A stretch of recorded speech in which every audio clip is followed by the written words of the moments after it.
Denuncias de manipulación electoral, incluso de un posible fraude en las últimas elecciones presidenciales. Eso es lo que ha hecho el expresidente de Colombia, Gustavo Petro, que en medio del escándalo de Cerimedo y todas estas granjas de bots que se descubrieron en Bolivia y que se sabe que habrían influido en Argentina sustancialmente a nivel presidencial, pero ya está comprobado que también hubo vínculo en lo que fue eventualmente la victoria del rechazo. Vamos a ver el detalle de por qué.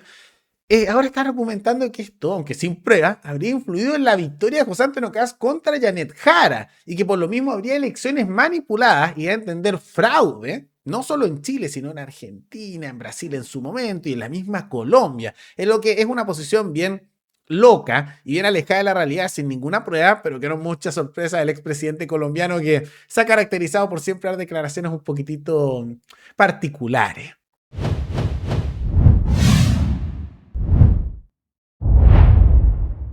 El nombre del argentino Fernando Cerimedo vuelve a aparecer en Chile. A lo mejor usted no lo había escuchado, pero esta vez, luego de que la Fiscalía Boliviana encontrara una denominada mini granja de bots durante un allanamiento que se realizó a su vivienda, que habría ocupado el consultor político y que ha sido detenido esta semana en Bolivia. Ha sido todo un tema en Argentina también. ¿Por qué? En el lugar también se incautaron documentos y altas sumas de dinero de distintas monedas, desde euro hasta moneda estadounidense. Cerimedo es conocido por su participación en campañas políticas y estrategias digitales en distintos países de América Latina, entre ellas la de Javier Milei en Argentina, por eso ha sido gran titular en prácticamente toda la prensa argentina, y de Jair Bolsonaro en Brasil. Pero también había tenido presencia en Chile. Atención con esto. Su empresa, Numen, trabajó durante el proceso constitucional y realizó estudios para sectores vinculados a la campaña del rechazo. El propio Cerimedo reconoció públicamente en una oportunidad que sus clientes eran empresarios chilenos que financiaban campañas de ese sector. Por ahora, no existen antecedentes que permitan vincular esta granja de bots encontrada en Bolivia con operaciones realizadas en Chile. Recordará usted, por ejemplo, que la autora candidata en ese momento de Chile Vamos, Evelyn Matei, ella dijo que habían bots que la atacaban, que buscaban poner en internet de que ella estaba con Alzheimer, que se le estaban olvidando las cosas, que buscaban videos editados para colgar en la web con una gran presencia, con un gran número de retweets que generaban una falsa realidad.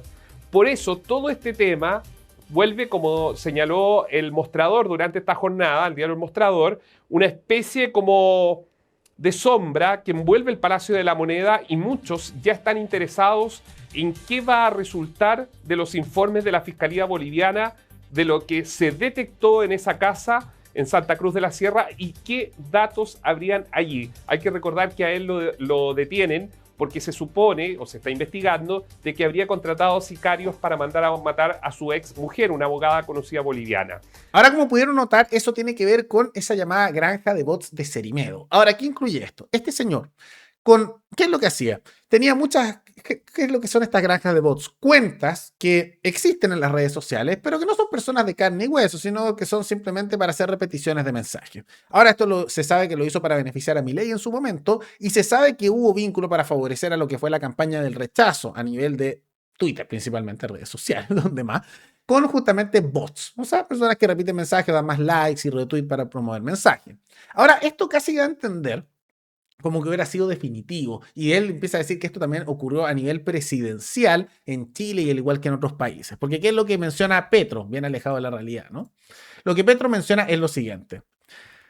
También en Chile manipularon las elecciones a través de la mentira. Negra, amigo de Abelardo y Ceremedo, el feminicida, escribe acá. La grabación sobre el narcotraficante indultado, expresidente de Honduras, Juan Orlando Hernández, y sobre el plan de Netanyahu, apoyado por la Casa Blanca, está al descubierto. Las elecciones de Chile, Honduras, Argentina, Bolivia y Colombia fueron manipuladas por el tecnofascismo. Y en Colombia se empleó software de escrutinio fraudulento para ganar mentirosamente las elecciones con la misma empresa privada que hizo las elecciones en Honduras. Claro, cuando él era presidente le hicieron fraude con él estando ahí mismo y en la estructura de poder, por supuesto. La exigencia es que debe ser judicial de obligar a aplicar la ley para que de nuevo los formularios E14 se suban a la red como documentos públicos en PDF con candado de seguridad hash es fundamental antes de ir a cualquier nueva elección. Ahora, ¿qué pasa con esto? Él habla de Chile. ¿Pruebas? Lo soñé, lo imaginé. Petro lo dice, ¿dónde lo sacó? De su cabeza. No hay ninguna prueba, lo inventa. Como se escuchó ahí, no hay pruebas directas de nada que muestre que haya en la última elección presidencial intervención de esto. Y seamos sinceros, ¿qué hay bots de gente derecha? ¡Ay! Se nota cualquiera que maneje en redes sociales y las notas, se sabía cuáles eran las cuentas, algunas dejaron de funcionar hace poco, ¿no? Pero también hay varias que son de izquierda en Chile. Y curiosamente, yo lo he notado siempre cuando son elecciones de municipales, y esto hace varios años, presidenciales o del Congreso, ¿qué pasa? Algo bien lógico que uno observa. Como se dieron cuenta que las redes sociales influyen, yo veo en cuentas de centro, izquierda y derecha en Chile, en otros países debe ser lo mismo, que curiosamente aumenta el tráfico de la nada y empiezan a dar mensajes a favor de ciertos candidatos y después termina el periodo electoral y desaparecen esas cuentas. Obviamente son bots, pero lo usan todos, ¿está bien? No, pero están justamente dentro de eso que ocurre en las redes sociales. Y esto da a entender prácticamente que la victoria del rechazo en su momento, que se sabe que ahí sí hubo varios bots, hubiera sido puramente por eso. Es mentira. La propuesta octubrista de la prueba era mala.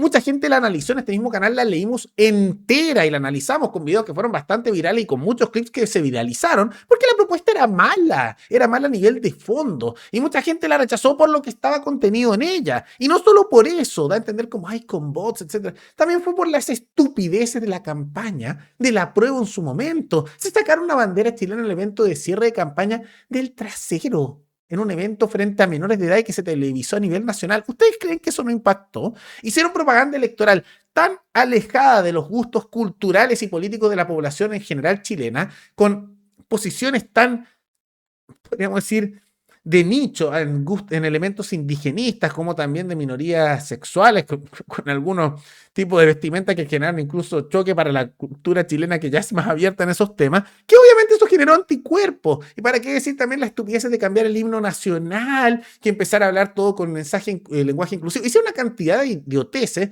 que se sabotearon a sí mismos. Ellos tenían una elección en la cual arrasaron con 2/3 de todo a nivel de constituyente, y ellos mismos se autosabotearon. Entonces no vengamos acá con el discurso, ay no, que solo perdió el apruebo y ganó el rechazo en su momento por manipulación. No, había votos ahí, sí está comprobado, pero que eso fue decisivo para nada. Lo principal fueron las estupideces de la misma izquierda, como también el análisis de la propuesta que ellos presentaban, que era mala. Y de la misma manera que en su momento se rechazó la propuesta constitucional de Kast y Chile Vamos, de los republicanos Chile Vamos, porque también tenía elementos malos, menos malos que la del apruebo, pero malos en comparación a la constitución actual, que también analizamos en este canal, y también por eso llamamos a votar en contra, cosa que después ganó el en contra también, igual como ganó el rechazo, con un margen menor, pero se dio así también. Entonces, eso es así. Y esa idea que saca Petro, que primero que se anda metiendo en la política de otros países cuando dejó un desastre en el suyo propio, pero esa idea, además, de empezar a decir, no, que hubo fraude en otro país. ¿Y dónde lo estás sacando? ¿Dónde están tus pruebas? De ninguna parte. ¡Qué locura! Jara perdió contra Kast, primero, porque ella era del Partido Comunista y era militante desde los 14 años del Partido Comunista, y con justa razón la etiqueta del Partido Comunista, y en Chile especialmente, genera mucho anticuerpo. El Partido Comunista de Chile no ha logrado hacer las atrocidades que han hecho en otros países simplemente porque no han llegado al poder para poder hacerlo, tomando en cuenta que le han dado una defensa férrea a regímenes de izquierda bien radical a lo largo del nivel internacional, hasta el día de hoy. Y siguen celebrando a la Unión Soviética, siguen celebrando a Lenin con los cerca de 3 millones de muertos que causó bajo su administración. Y una serie de elementos como la checa, que la policía secreta y las purgas que hicieron a nivel interno. Siguen celebrando a los cubanos, se niegan a condenar a los norcoreanos, defienden a la dictadura de Honduras. Así que no me vengan a decir como que, ay, no, que fue por manipulación. No, y perdió por paliza. Jara contra Kast de 58 versus 42%, en parte por eso, pero también porque era la continuación de un gobierno muy impopular que era el de Boric, también porque era la continuación de una serie de políticas que habían generado malos resultados a nivel nacional, con las reformas de Boric, de las pocas que aprobó, pero efectos negativos, y por lo tanto la gente quería algo distinto. Por eso fue. Y Kast ganó por lo mismo también, no porque la gente le encantara a Kast, sino porque pasó a segunda vuelta y había mucho voto anti-Jara, que ya estaba colocado, de gente del Nacional Libertario que votaron por ello, de gente del Partido de la Gente, que votó en mayoría también por Kast en segunda vuelta, por amplia mayoría, la gente de Matei y así, que decidieron votar en contra de la comunista y que había sido además ministra de Boric de manera no muy exitosa con respecto a las propuestas. Se aprobaron ciertas reformas, pero fueron malas y han tenido efectos negativos en el mundo laboral hasta la actualidad. Y por lo mismo pasó eso. Entonces, ¿qué se viene a meter Petro, alejado completamente de la realidad y que más encima está diciendo cosas que no tienen ninguna razón de ser? Un absurdo. Pero más allá de todo eso, ¿qué les parece el discurso de Petro que está dando a nivel de supuestos fraudes? Como también estas investigaciones que se han dado con las granjas de bots. Todo eso coméntenlo abajo. Y antes de terminar, quisiera recordarles que pueden recomendar noticias tanto de Chile como de otros países del mundo para otro video. Nos veremos en el siguiente programa. Hasta luego.